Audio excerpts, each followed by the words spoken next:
Aujourd'hui, je vais tester la nouvelle collection Martin Cosmetics, la Martin's Dinner. Donc ça c'est l'envoi presse, je voulais vous le montrer parce qu'il y a une petite illustration avec Gaëlle dessus dans l'ambiance un petit peu des diners des années 50 et tout, je trouve ça très cool. Avec le fond ici des sols, donc ça c'est la boîte et à l'intérieur il y avait donc la collection. Attendez, hop, je pose la boîte. Dans la collection on a bien sûr la palette, donc la palette elle est là-dedans, c'est exactement la même chose que sur la boîte, donc si vous l'achetez vous allez recevoir cette boîte là. Elle est légèrement en relief ici, c'est très quali je trouve, c'est très dans le thème avec la petite illustration et tout.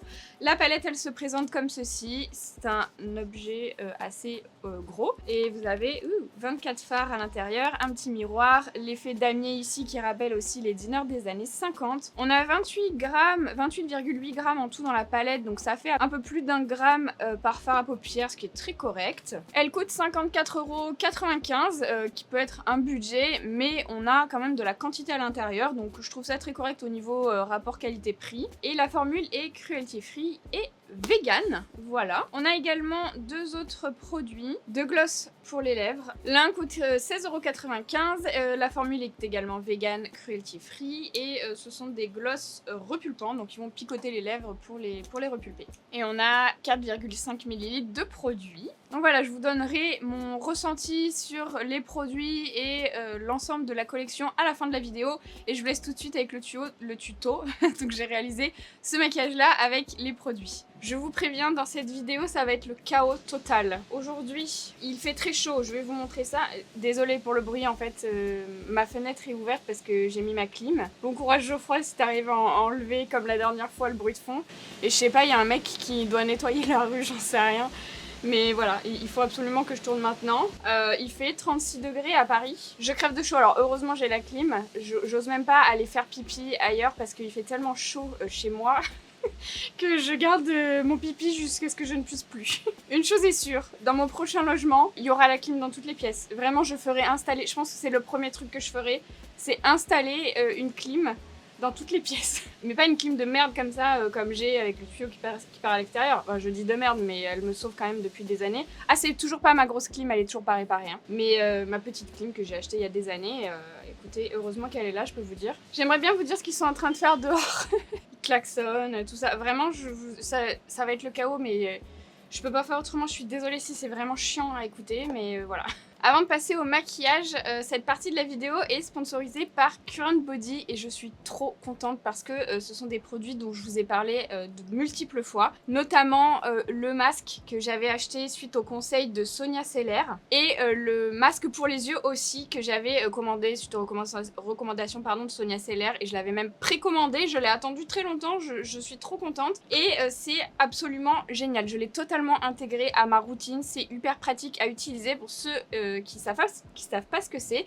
C'est un masque LED, donc très souple comme ceci. Il a été primé d'ailleurs plusieurs fois. Il a eu les Cosmopolitan Beauty Awards de 2020, Woman and Home Beauty Awards de 2020 aussi, Pure Beauty Award de 2020 aussi, 2020 année très fructueuse pour Current Body, et le Wardrobe Icons en 2021. Et c'est un des masques à LED les plus performants aujourd'hui sur le marché puisqu'il combine deux types d'infrarouge. Donc la lumière rouge et la lumière proche infrarouge qui va permettre vraiment de pénétrer au plus profond de la peau. Ce qui est très pratique, c'est que ça dure 10 minutes en fait, vraiment 10 minutes par jour et ça fonctionne sur batterie. Donc vous pouvez mettre le masque sur votre visage et vaquer à vos occupations. Il est breveté, hein, c'est vraiment une matière très souple, il me semble que c'est le seul sur le marché qui soit souple comme ça. Ça permet en fait vraiment d'épouser toutes les zones du visage et permettre à la lumière vraiment de pénétrer chaque partie. Et vous avez un petit bouton qui est ici, vous allez appuyer, vous voyez, ça s'allume et ensuite vous mettez du coup sur votre visage. Donc vous pouvez régler bien sûr à l'arrière et en fait vous voyez ça va vraiment épouser tout l'ensemble du visage. Vous pouvez garder les yeux ouverts, enfin moi je fais vraiment des choses, vous pouvez vous allonger si vous avez envie. Ça s'arrête automatiquement au bout de 10 minutes, donc pas besoin de mettre de chronomètre ou quoi. Et à quoi ça va servir? En fait ça va venir avoir un effet anti-âge sur la peau. Vous savez qu'avec avec le vieillissement, on perd entre 20 et 80% d'épaisseur de peau, ce qui rend la peau un petit peu plus fine et du coup plus sujette aux rides, aux ridules, etc. Et en fait ça va permettre vraiment de retendre la peau et d'atténuer rides et ridules. Et en seulement 4 semaines, vous avez jusqu'à 35% de réduction des rides, donc c'est vraiment intense. Et en seulement 4 semaines, vous avez 35% de réduction des rides, donc c'est vraiment énorme. Moi, je l'utilise plutôt le soir, après m'être lavé le visage, je fais ça directement après. Donc eux, ils préconisent aussi d'utiliser un masque hydrogel. Donc vous pouvez en trouver du coup sur leur site, hein, Current Body, c'est celui-ci. Vous mettez tout simplement le masque sur votre visage et ensuite par-dessus, vous mettez le masque LED et là, vous avez vraiment les effets des LED décuplés avec aussi des actifs soins contenus dans le masque. Moi, le masque, je le fais pas tous les soirs, je le fais 2 fois par semaine en général, mais vous pouvez l'utiliser vraiment tout seul. Donc, je me lave le visage, je sèche, je mets ça, ou alors je mets le masque hydrogel et ça, et ensuite, je fais ma routine soin normalement. Et au niveau du masque LED, donc pour les yeux, c'est la même technologie, sauf que ça va être vraiment concentré sur les yeux et vous savez, moi, au niveau de mes yeux, je commence à vieillir, donc j'ai des petites ridules, c'est pour ça que j'ai acheté vraiment ce masque-là. Quand Sonia en avait parlé, vraiment, je me suis dit c'est absolument ça qu'il me faut. Donc pareil, vous avez une petite sangle ici. Vous allez tout simplement l'appliquer sur vos yeux. Et ensuite, pareil, vous l'appliquez. Alors là, ça dure 3 minutes. Hop. Voilà, ça va s'allumer. Donc ça dure 3 minutes. Pareil, ça s'éteint automatiquement et ça fonctionne sur batterie. Donc pareil, vous pouvez vaquer à vos occupations. On voit très bien avec les yeux ouverts. Donc vous pouvez faire des choses. Encore une fois, vous pouvez ne rien faire aussi, hein. Les effets sont cliniquement prouvés, hein, que ce soit pour le masque visage et aussi pour le masque yeux. Alors ça, moi je le fais plutôt le matin. Pareil, je lave mon visage. Je mets ma crème pour les yeux. Je mets pas encore mon SPF parce que si vous mettez votre SPF, ça a tendance à moins pénétrer dans la peau. Moi je mets pas mon SPF au contour des yeux, mais bref, vous avez compris. Comme ça prend les tempes aussi. Je fais ça et ensuite je continue le reste de mon soin. Je mets la crème pour les yeux avant parce que je trouve que ça décuple les effets de la crème aussi. Et en 8 semaines, vous allez voir vraiment une amélioration au niveau de votre contour des yeux. Enfin, vraiment, moi, je trouve que ça lisse, que ça repulpe vraiment la peau. Ça fait des mois maintenant que je les utilise quotidiennement et c'est vraiment pas difficile à mettre en place comme habitude. Vous avez certainement vu déjà d'ailleurs des stars qui utilisent ça pour se préparer ce genre de produit, mais vraiment celui-ci, c'est celui qui est le plus efficace aujourd'hui sur le marché. René Zellweger l'utilise, Suki Waterhouse, Kelly Coco, etc. Et bien sûr, la plus grande star, moi. Aussi, c'est un traitement qui est complètement indolore et qui est totalement safe pour la peau. Donc comme je vous ai dit, ça va avoir un effet anti-âge, les rides, les ridules, mais ça corrige aussi les irrégularités de la peau, l'acné, enfin vraiment pour avoir une peau très belle. Et vraiment, moi, je trouve que ma peau est beaucoup plus belle. Vraiment, depuis que je le fais, je trouve vraiment une différence et j'en suis trop contente. Vraiment, j'adore ce produit, donc je suis trop contente de collaborer avec eux. Et bien sûr, ils m'ont donné un code promo et je suis trop contente de vous le partager. C'est MarionCB et vous avez moins 15% sur les produits Current Body Skin. Je vous fais le récap dans la barre d'infos avec le lien vers les produits, le récapitulatif aussi du code promo. Donc n'hésitez pas à regarder. Et aussi, je trouve que ça décongestionne bien le contour des yeux. Vous savez, quand on se réveille, quand on a les yeux un petit peu bouffi, je trouve que ça atténue vraiment cet effet le matin, on a un regard beaucoup plus réveillé. Allez, c'est parti pour le make-up. Donc je vais commencer avec mon teint. Je vais vous montrer le teint que j'ai fait pendant les vacances, parce que moi je reviens de vacances, si jamais vous savez pas, voilà, mes vacances sont finies malheureusement. Je me suis maquillée genre 2-3 fois, mais je vais vous montrer les produits que j'avais amenés pour faire mon teint, parce que c'était absolument parfait. Il a fait chaud là où j'étais, c'est dans le sud. Donc je commence toujours par préparer ma peau en ce moment. Donc je vais utiliser le Eye Lift and Contour de chez Wishful. Donc c'est une crème pour les yeux en fait qui va venir retendre un petit peu et hydrater le contour des yeux. En fait, vous savez, le contour des yeux, c'est une zone qui est dépourvue de glandes sébacées. Les glandes sébacées, c'est ce qui va sécréter du sébum et c'est ça qui va hydrater votre peau.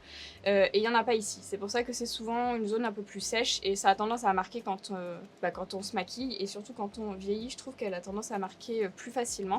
Donc on appuie en dessous et ensuite j'applique juste une quantité. Je mets une pompe pareil, j'en mets aussi sur ma paupière. L'embout est métallique donc vous pouvez mettre ça au frigo et ça va vraiment avoir un effet décongestionnant parce que c'est frais donc c'est assez agréable. Donc vraiment je prends le temps de bien masser. Alors faut pas trop toucher, enfin étirer votre peau parce que ça a tendance après à se rider plus vite, à se détendre.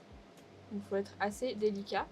J'ai tendance à être un peu brute, mais voilà. Et je vais pas préparer ma peau. Enfin, j'ai fait déjà mes soins, j'ai mis mon SPF, etc. Et là, je vais passer à ma base quand même. Donc, je prends la base NARS en ce moment. Pardon, j'ai eu un petit problème de voix. Celle-ci, elle a un SPF 35. Donc, je vais l'appliquer. Elle est comme ceci. Je vous en ai déjà parlé. Je vais l'appliquer sur l'ensemble de mon visage. Et ensuite, je vais passer au fond de teint. Je suis désolée, je me touche tout le temps les cheveux parce que j'ai super chaud. Vraiment, j'ai super chaud même avec la clim. Il commence vraiment à faire très chaud. je suis exposée trop au soleil, c'est vraiment très chiant. Je vais utiliser la CC crème Herborian en teinte claire. J'ai vraiment hâte que la teinte ivoire sorte, c'est la teinte la plus claire. Donc je vous en ai déjà parlé, c'est une crème qui est avec des pigments encapsulés. Donc elle est blanche et elle va venir en frictionnant, venir découvrir les pigments. Et du coup ça va s'adapter à la couleur de votre peau, enfin en tout cas s'intégrer à votre carnation. Mais il y a quand même différentes textures, c'est-à-dire que la claire, si vous avez la peau foncée, elle sera quand même trop claire pour vous, même si c'est des pigments qui ont tendance à s'adapter, ça peut pas non plus aller, s'adapter vraiment à toutes les carnations. C'est pour ça qu'il y a différentes carnations, mais la claire, vous voyez, elle me va, même si moi j'aurais tendance à être plutôt ivoire. Et vous voyez, vraiment, je trouve qu'elle fait vraiment un très bel effet sur la peau. Elle va pas trop camoufler parce que, à vrai dire, en été, franchement, moi j'ai vraiment envie de trucs super légers parce que j'ai trop chaud. Et si j'ai un fond de teint trop épais, j'ai l'impression que j'ai chaud au visage, vous voyez, comme si j'avais un manteau. Donc j'ai vraiment besoin d'un truc super léger, pour ne pas me répéter. Et je descends bien sûr aussi dans le cou. Et je vais passer à l'anti-cerne. Pour l'anti-cerne, pareil, je vais utiliser de chez Herborian la CC Eye. Donc c'est pas vraiment, si vous avez les cernes vraiment hyper marquées, moi j'ai quand même pas mal de cernes, mais ça passe. Mais si vous avez vraiment un gros complexe sur vos cernes, ce sera pas suffisant pour vous, il va falloir rajouter un anti-cerne, je pense, parce que c'est pas non plus une couvrance incroyable, mais moi ça me va. J'aime pas mettre des anti-cernes trop couvrants quand je fais mon teint assez léger comme ça, parce que je trouve après qu'il y a trop de différence de couvrance.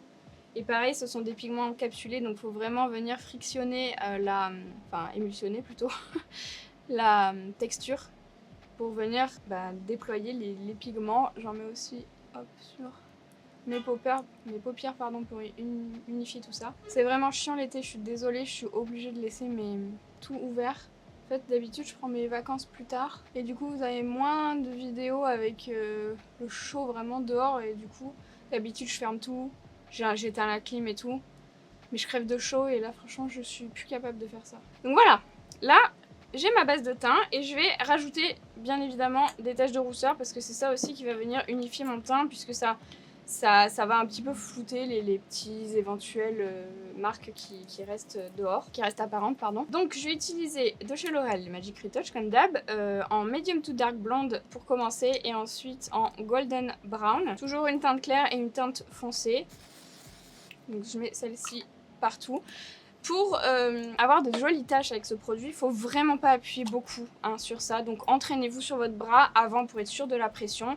À force ça va venir, mais si vous appuyez trop fort, ça va faire une grosse tache. C'est normal. Si vous appuyez trop fort, ça va faire une grosse tache vraiment grande. Et si vous appuyez pas assez fort, ça va vous faire des petits crachotis, mais des crachotis assez épais. Donc ça va faire des grosses taches un peu partout, vous voyez. Donc c'est un juste milieu, mais ça vient, hein, vous inquiétez pas. Voilà. Là par exemple, il est un peu foncé, je trouve. Je ne l'ai pas assez remué, j'ai l'impression. Et je vais prendre une éponge humidifiée pour qu'elle soit bien souple. Et je vais venir tapoter, donc pour... Ah, j'ai oublié de faire un truc, mince. Bon, pas grave. J'estompe en fait les endroits où je veux pas qu'il y en ait trop. Vous voyez ? Notamment au niveau des yeux. J'enlève toujours parce que ça me gêne après quand je fais mes fards. Vu que c'est pas des vraies taches de rousseur, ça a tendance à prendre la couleur et du coup ça fait des taches après dans mes dégradés. Donc là, ça me semble pas mal et surtout, normalement, je mets mon blush avant et je mets mon contour crème avant, mais j'ai totalement oublié, je suis perdue les gars. C'est pas grave, je vais le faire maintenant. Donc je vais utiliser vraiment ce blush, je l'adore. C'est le blush liquide Orgasme de chez NARS. Il est trop bien, franchement. J'en mets un peu sur ma main et je vais venir l'appliquer avec donc mon éponge. Vraiment, je le trouve super joli.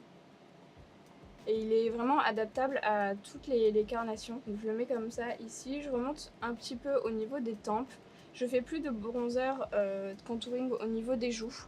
Ça y est, ça m'est passé. Ça fait des années que je le fais et là j'aime plus du tout. Peut-être que le mois prochain j'aurai envie de le faire, mais en tout cas en ce moment je ne le fais plus du tout parce que j'aime plus. Mais comme je vous dis, peut-être changer d'avis encore, mais en tout cas en ce moment je ne le fais plus. Voilà. L'avantage du maquillage, c'est que rien n'est figé. Ok, donc on est là et du coup je vais mettre donc mon bronzer. Mon bronzer crème, c'est de chez NARS aussi, où il est là. Le Sunkissed Bronzing Cream. Et je vais l'appliquer avec un pinceau. Il sent le monoeil, j'adore. Donc je prends un pinceau de chez Huda Beauty, c'est le Face Glow. Et je vais en appliquer donc au niveau de mes tempes et du contour de mon front. Donc ça, et le blush, je le fais normalement avant les taches de rousseur. Mais là, je me suis plantée. Écoutez, tant pis, c'est pas très grave. Donc je le mets ici. Il est quand même un peu foncé. Et je dégrade toujours avec mon éponge. Donc j'applique au pinceau et je dégrade à l'éponge. Pour pas que ça fasse une barre, vous voyez, pour vraiment l'intégrer au reste de mon teint. Moi j'ai un grand front, donc je peux me permettre de descendre assez bas, mais si vous avez un plus petit front, vous le ferez pas. Donc j'en mets aussi ici, mon ovale du visage.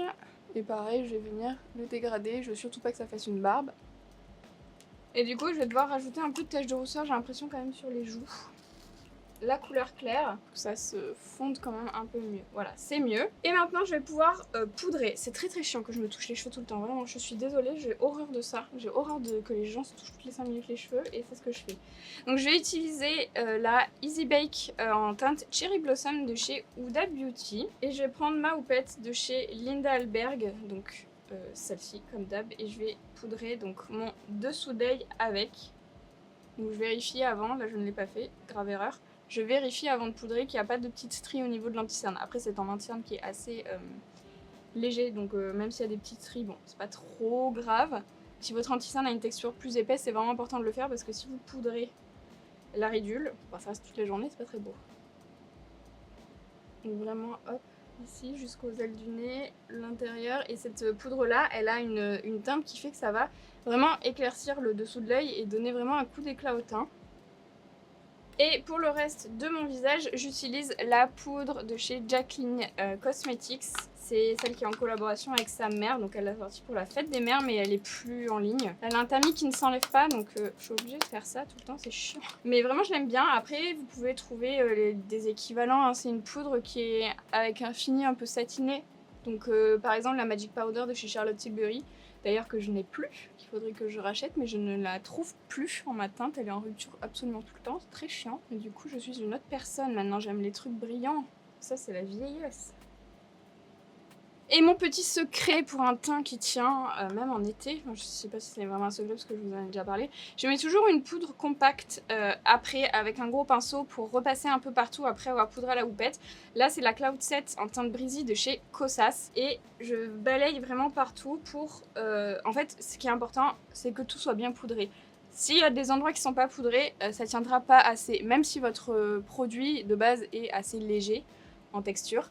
Il faut absolument poudrer quand même vraiment partout, sinon votre teint ne tiendra pas. Donc là c'est bon, je mets pas trop, hein, c'est vraiment juste ce qu'il faut. Et ensuite, alors là vous voyez, je pense que j'aurais pu mettre un petit peu plus de blush, mais bon c'est pas grave. Je vais utiliser un highlighter qui vient de chez Charlotte Tilbury, c'est le Multi Glow, le Pillow Talk Multi Glow. Donc vous voyez il y a plusieurs couleurs. En général je mélange le blanc et le beige ici, mais là je vais mélanger toutes les couleurs ensemble comme ça. Vous pouvez choisir aussi la couleur que vous voulez. Il y a une teinte qui est assez pailletée, donc ça va rajouter des petites paillettes à voir si vous avez envie. Et je l'applique ici assez légèrement parce que je veux pas non plus que ce soit trop intense. Donc vraiment, voilà, juste ici. Et ensuite, je vais garder le même pinceau. Je l'essuie sur ma serviette, j'ai une serviette éponge sur mon plan de travail. Et je vais prendre un bronzer en poudre cette fois-ci. Toujours de chez NARS, c'est la teinte Vallarta ou Vallarta mat, un bronzer mat, et je vais m'en servir pour faire mon contouring au niveau du nez. Donc à ce niveau là, je veux pas qu'il soit trop intense non plus. Je préfère le faire en poudre qu'en crème, ça, parce que je trouve que c'est plus précis, je prends un plus petit pinceau et tout. Après c'est possible de le faire en crème en changeant le pinceau, c'est juste que j'ai trop la flemme. Donc voilà, et hop, ensuite je repasse un coup de gros pinceau pour venir, voilà, estomper tout ça. Et là, on est bon pour le teint. Et moi, c'est vraiment un teint que j'adore. Enfin, je sais pas ce que vous en pensez, mais moi, je le trouve très beau. Voilà, j'en suis très contente. Il tient très bien. Même quand vous mettez des lunettes de soleil, il n'y a pas une grosse trace. Bah, il y a une petite trace forcément, mais il n'y a pas une grosse trace parce que le produit n'est pas ultra épais. Donc...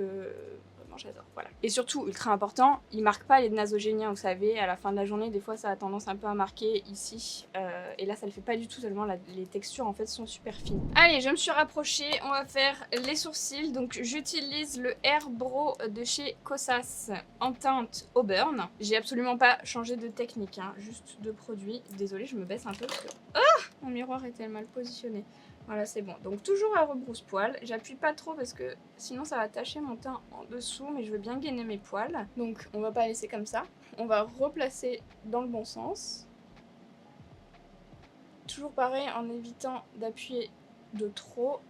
Donc moi je les cale dans le sens de la pousse du poil, mais plutôt vers le haut. Et déjà vous voyez, juste avec ça, je trouve que c'est déjà pas mal. Mais on va pas laisser comme ça, déjà on va faire l'autre. Et ensuite j'ai utilisé comme d'hab le Infinity Rose Sketch and Sculpt de chez Linda Alberg en teinte au burn. Et je vais me concentrer sur le bas de mon sourcil. Je sais pas s'il en reste beaucoup du produit dans ce... Ça fait 12 000 ans que je l'ai. Je pense qu'il est un peu en fin de vie. C'est un peu chiant ce genre de produit parce qu'on voit jamais trop quand ça va finir. Oh, j'ai fait un gros caca. Bon, c'est pas grave. En général, je dépasse toujours un peu et après je reprends avec mon... Oui, mais j'ai l'impression qu'il n'y a plus grand chose. Et ensuite, pour les fixer, j'utilise le Legit Lashes Waterproof Top Coat. C'est un top coat de mascara.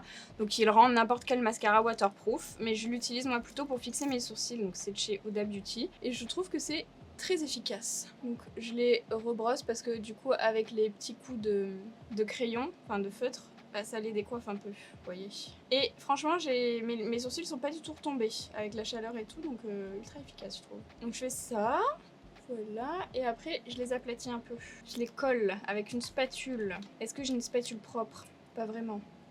Je vais prendre celle-ci. Le fait de les plaquer comme ça permet de bien les coller et de bien les fixer, je trouve. Après, vous pouvez les laisser un peu fous.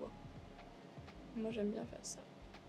Bon là j'ai commencé à faire ma ligne du dessous avec l'anti-cerne, c'est pas l'anti-cerne du tout, c'est ma base P. Louise, la numéro 2. Et donc un pinceau plat, c'est le Cut Crease de chez P. Louise.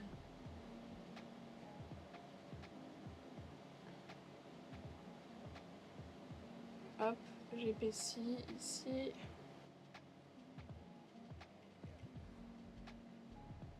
Et ensuite je prends un pinceau neutre, plutôt fluffy, comme ça, donc sans matière, et ça va me permettre en fait d'étirer, vous voyez, la matière du haut vers le bas.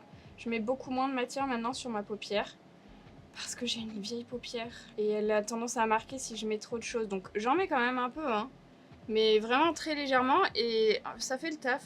En vrai, j'ai pas besoin de plus finalement, vous voyez. Ça, on s'en rend compte quand on vieillit. Et on va commencer avec la palette. Donc, je vais faire un maquillage un petit peu inspiration années 50. Alors, les vrais maquillages années 50, c'est très neutre au niveau des yeux, avec eyeliner assez marqué, bouche très soutenue, rouge en général, ou en tout cas très colorée. Là, dans la palette, il y a des neutres, mais je ne veux pas utiliser que des neutres. Je vais utiliser, bien sûr, des couleurs. C'est plus la forme assez étirée, un petit peu glamour, que je vais faire inspirer des années 50. Alors oui, je vous vois venir, mais ma série de vidéos sur les époques est toujours d'actualité. Voilà, je n'ai pas de date, mais elle est toujours d'actualité. Je me replace, désolée. Et voyez, le problème que je rencontre dans les palettes Martine, c'est que j'ai l'impression que tout est à peu près de la même intensité. C'est-à-dire que j'ai du mal à trouver les teintes de transition avec des teintes plus foncées et des teintes d'intensité, des teintes médium, et en fait... Ça me perturbe. Alors bien sûr, il y a des teintes qui sont plus claires. À la limite, celle-ci, c'est une teinte de transition. Mais disons que c'est avec celle-ci et celle-là, mais ce sont les seules. Après, il y a des teintes irisées et... Pardon, c'était flou. Quand on les voit, elles sont super jolies. Les couleurs, je les trouve vraiment jolies. Bien assorties et tout. Mais j'ai l'impression que c'est pas assez réfléchi, entre guillemets, pour faire vraiment des combinaisons. Et je pense que si vous galérez un petit peu sur les harmonies que vous pouvez utiliser ou non, vous allez être perdu avec ces palettes-là. Et c'est pas la première fois que je me fais la réflexion. On arrive à faire des trucs, attention, c'est pas catastrophique, mais c'est pas évident. Alors déjà, je sais, sujet sensible, mais je vais prendre ma palette avec Sephora parce que y a pas de beige. Et vraiment, je vais utiliser mon beige. Je l'utilise absolument pour tous mes make-up depuis que la palette est sortie. J'ai même pris la palette pendant les vacances. Vraiment, Bref, comme je vous ai dit, sujet sensible. Mais j'aime vraiment, j'adore cette palette. Bref, je voulais vous dire, voilà, je mets ça au niveau de mon arcade sourcilière. Ça va me permettre en fait de pouvoir dégrader mes fards beaucoup plus facilement. On essaye de ne pas en mettre dans le sourcil. Aujourd'hui, je vais tester la nouvelle collection Debbie et Harper et je vais les mettre dans mon pli paupière. Donc je vais faire une forme de cut crease. Je vais commencer avec la teinte Debbie que je vais appliquer juste ici. Je vais m'arrêter au milieu de l'œil. Voilà, et je vais étirer la forme en direction de mes tempes. Donc là, j'appuie pas beaucoup sur le pinceau pour avoir un effet non-tache. Là, j'essuie mon pinceau un petit peu et je vais venir dégrader à ce niveau-là puisque je vais pas appliquer de teinte de transition vu qu'il n'y en a pas. Et je ne vais pas appliquer non plus de teinte d'intensité puisqu'il n'y en a pas. Enfin, il n'y en a pas qui me plaît. Donc ouais, je pourrais rien utiliser là. Et ensuite, je passe avec un autre pinceau à la teinte Harper que j'applique donc sur la partie interne. Donc ici, jusqu'au milieu, et je vais dégrader les deux teintes ensemble. Ça va être relativement facile parce que les teintes sont assez proches. Donc je vais juste aller superposer un petit peu. Et pareil, je vais dégrader sur cette zone. Bon, j'ai pris ma base P. Louise du coup et j'ai fait mon cut crease, ma forme ici, donc en beige. Et là, écoutez, alors soit je fais du rose, un petit dégradé sur la paupière, mais j'ai peur que ça fasse trop, soit je reste un peu style années 50 et je pars sur Sandy, ici, qui est un blanc. J'aurais bien aimé mettre du beige, mais il n'y a pas de beige donc c'est pas grave, je vais prendre du blanc et je vais essayer de pas en mettre trop. Alors, ou alors je prends le... Non, je vais faire ça. Je vais prendre le blanc, pardon. Putain, je suis perdue. Ah, il est quand même assez pigmenté. Bon, ça, c'est bien. C'est chiant pour ce que je voulais faire, parce que je voulais que ce soit juste un voile. Mais c'est un bon point, parce que le blanc, souvent, c'est pas assez pigmenté. Et du coup, c'est pas mal. Mais écoutez, ça va, ça passe. Là, je dégrade bien ici, parce que je veux pas qu'il y en ait trop, mais c'est pas mal. Ok. J'ai fait mon liner, comme ça je peux passer à mon ras de cils inférieur. Alors je fais mon liner en général à la fin, mais là je vais me servir de mon liner pour savoir où positionner mon ras de cils inférieur. Donc je vais prendre la teinte Suzy, c'est la teinte noire hein, carrément qui est ici. J'aime bien qu'il y ait un noir et un blanc dans la palette, je trouve que c'est important. Il a l'air d'être assez pigmenté, donc je prends un pinceau de chez Corazona, le 212, c'est le pinceau de biseauté que j'adore. Et je vais commencer ici, donc je vais mettre, hop, au niveau du ras de cils inférieur, donc vraiment au centre ici, et je vais commencer à décaler mon œil. Donc décaler, ça veut dire que je vais pas coller à mon ras de cils jusqu'ici, mais justement je vais faire une parallèle avec mon liner. C'est pour ça que j'en avais besoin. J'appuie pas du tout sur le pinceau hein.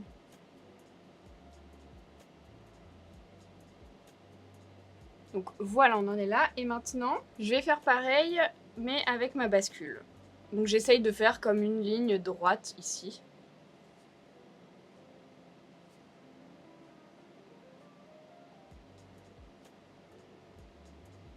Donc voilà, ça donne ça. Et maintenant je passe à la teinte Tami, qui est une teinte comme ça assez naturelle avec un petit pinceau. C'est le E36 de chez Sigma. Et je vais dégrader légèrement mon noir ici en dessous avec cette teinte pour fumer un peu le trait.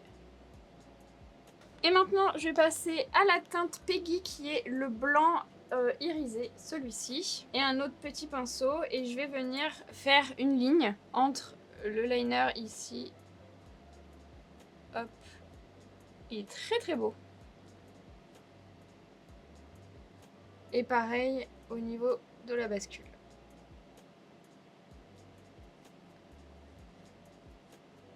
Il est très très beau ce blanc. Je vais même remonter un peu, quoique. En fait non, je vais laisser comme ça, j'aime bien.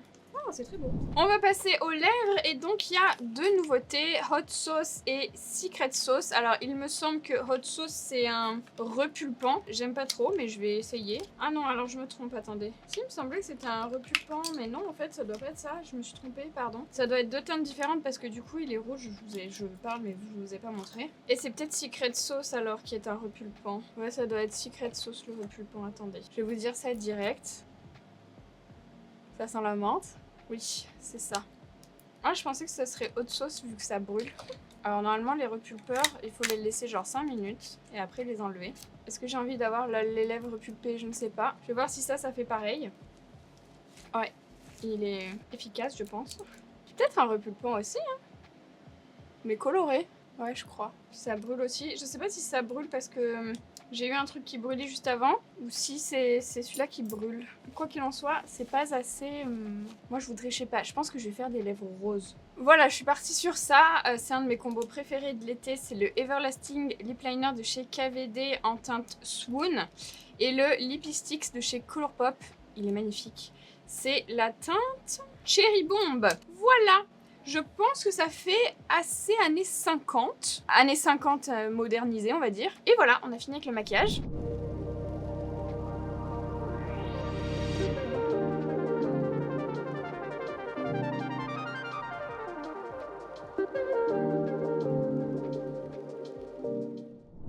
Voilà pour cette vidéo, j'espère que le maquillage vous a plu. Alors, concernant ce que je pense de la palette, je trouve que c'est très inspiration Jeffree Star. Les gros packaging comme ça, hyper quali, un peu effet faux cuir, etc. Je trouve que le thème de la collection est bien respecté, que le damier et tout, on voit que tous les petits détails sont bien travaillés. Mais vraiment, les fards placés comme ça, avec les petits dessins à l'intérieur, la grosse palette, etc. Vraiment les thèmes très marqués, ça me fait vraiment penser à Jeffree Star. Je pense que c'est l'inspiration. Honnêtement, si c'est pas l'inspiration, je serais étonnée. Pour ceux qui savent pas de quoi je parle, je vais vous montrer une palette Jeffree Star. Bon, là, il y a de la colle à fossile. Voilà, je l'enlève. Voilà, on a des grosses palettes dans ce genre-là et il y a une ouverture comme ceci. On n'a pas ça sur Martine Cosmetics encore, mais ça m'étonnerait pas que ça arrive d'ici peu. Vous vous rappelez, sur la palette d'Halloween, il y avait ces petits espèces de trucs au niveau de la palette. Enfin, vraiment, pour moi, c'est assez similaire. Toujours Jeffree Star, c'est des thèmes très forts, très marqués, avec une campagne assez grandiose, limite des courts-métrages à chaque fois, à chaque lancement, les teasers, etc. Vraiment, ça me fait penser à Jeffree Star. Et vous voyez, c'est un peu le même style, en fait. Vous voyez, pareil, les petits dessins à l'intérieur. Enfin, il y a quasiment le même nombre de fards. Il y a exactement le même nombre de fards. Et voilà, alors, c'est pas du tout un reproche. C'est juste que voilà, moi c'est pas le genre de palette que je vais emporter par exemple parce que je trouve que c'est trop gros, de même que c'est le même avis que j'ai sur les palettes Jeffree Star, mais je reconnais que ça reste de beaux objets et au niveau vraiment de toute l'ambiance autour, vraiment l'histoire et tout, je trouve vraiment que c'est poussé au maximum. Par contre, par exemple, dans le teaser, l'espèce de petit court-métrage, j'ai trouvé super bien tourné et tout, mais j'ai pas compris en fait que c'était pour le lancement d'une palette ou d'une collection de maquillage. C'était pas évident. Je le savais parce que je savais que c'était pour ça. Et je sais que Martine Cosmetics, c'est une marque de cosmétiques, de maquillage, etc. Mais c'est vrai que c'était pas évident. Je pense que on montre cette publicité, enfin cette publicité, pas vraiment une publicité, mais ce petit teaser, on le montre à quelqu'un qui connaît pas la marque et qui connaît pas trop le maquillage, il va pas vraiment comprendre que c'est pour une palette. En revanche, j'ai trouvé ça très beau, hein. Je tiens quand même à le préciser, enfin je pense vraiment c'est vraiment très quali. Au niveau de la qualité maintenant, bon, comme d'habitude, j'ai rien à dire dessus, franchement, c'est de très bonne qualité. Les fards sont bien pigmentés, ils se travaillent bien, j'ai pas eu de soucis particuliers, le noir est bien pigmenté. On a un noir, un blanc, on a de belles associations entre les mats et les irisés, on a des un petit peu plus pailletés. Le seul truc que je reproche, mais je vous en ai parlé dans la vidéo, j'ai l'impression que... on voit mon visage, trop bizarre. J'ai l'impression que les harmonies sont pas vraiment travaillées entre guillemets parce que je trouve que tout est toujours plus ou moins de la même intensité et du coup on a du mal à trouver des associations de couleurs pour pouvoir faire des dégradés. Alors attention, c'est pas inutilisable parce qu'on arrive à faire des choses, mais c'est vrai que moi j'aime bien avoir plusieurs tons qui sont un peu dégradés, pouvoir trouver là, franchement, à part le bordeaux et le noir en teinte d'intensité et à la limite celui-ci, on n'a pas vraiment le choix, et celui-ci on peut pas le dégrader avec du bleu par exemple. Si on veut utiliser du bleu comme aujourd'hui, je suis obligée de faire des trucs assez pastels par exemple. Après c'est peut-être un parti pris et voilà, mais c'est vrai que c'est souvent le cas dans les palettes Martine, j'ai du mal à trouver vraiment des associations de couleurs. Voilà, mais ça c'est perso, voilà. C'est tout. Après bon, les produits lèvres, moi je suis pas trop cliente de repulpeurs, donc je ne peux pas vous dire s'ils sont bien ou pas. Écoutez, cette vidéo touche à sa fin, n'hésitez pas à la liker si elle vous a plu, à vous abonner à ma chaîne si ce n'est pas encore fait, et je vous dis à bientôt dans une nouvelle vidéo. N'oubliez pas aussi de me suivre sur Instagram et sur TikTok, et à bientôt dans une nouvelle vidéo.